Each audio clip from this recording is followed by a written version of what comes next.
మన కడియం సిఆర్ గారు చాలా సీనియర్ నాయకులు. ఆయన సభల మొన్న మాట్లాడుకుంటా సభల నా గురించి స్పీకర్ ఆయన అంటే గౌరవం. కడియం సిఆర్ గారు చాలా సీనియర్ నాయకులు మేధావి. ఆయన అంటే నాకు గౌరవం. మొన్న సభల నా గురించి ఏం మాట్లాడతాడు, నీకు మంత్రి వచ్చేది హోంమంత్రి వచ్చేది లేదు సచ్చేది లేదా అన్నాడు. అధ్యక్ష, అంత సీనియర్ నాయకుడిని ఒక మాట్లాడుతున్నా మీ ద్వారా ఏమడుతున్నంటే, అదే నాకు వస్తుందా రాదా, మా ప్రభుత్వం ఉంది, అది ముఖ్యమంత్రి అధిష్టానం నిర్ణయం తీసుకుంటుంది, అది వదిలేయండి, అది కడియం సిఆర్ గారు, అది మీ చేతిలో లేదు నా చేతుల్లో లేదు.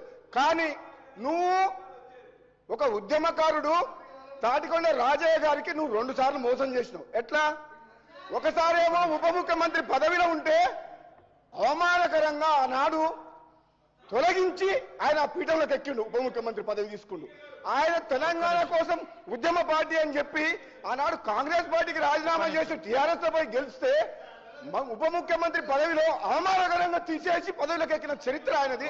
రెండోసారి మొన్న సిట్టింగ్ ఎమ్మెల్యే అయిన తాటికొండ రాజయ్య ఉద్యమకారుడు, ఏనాడు తెలంగాణ కోసం మాట్లాడిన కడియం సిఆర్ గారు మళ్ళీ మంత్రి కావాలన్న ఆశతోటి మళ్ళీ ఆయన టికెట్ ఇవ్వకుండా ఎమ్మెల్యేగా గెలిచి వచ్చిన తర్వాత వాళ్ళ ప్రభుత్వం రాకపోయేసరికి ఫ్రస్ట్రేషన్ లా ఏం మాట్లాడో అర్థం కాక నువ్వు మంత్రి కాదు, నేనైతేనా కాదా తెలియదు, కానీ నువ్వు మాత్రం నీ జన్మన టీఆర్ఎస్ పార్టీలో ఉంటే నువ్వు మంత్రి కావు కడియం సిఆర్ గారు, అది మాత్రం గుర్తుపెట్టుకోను. నా గురించి అట్లా మాట్లాడచ్చు. అధ్యక్ష మీరు ఒక్కసారి రాజగోపాల్ రెడ్డి గారు ఒక్క నిమిషం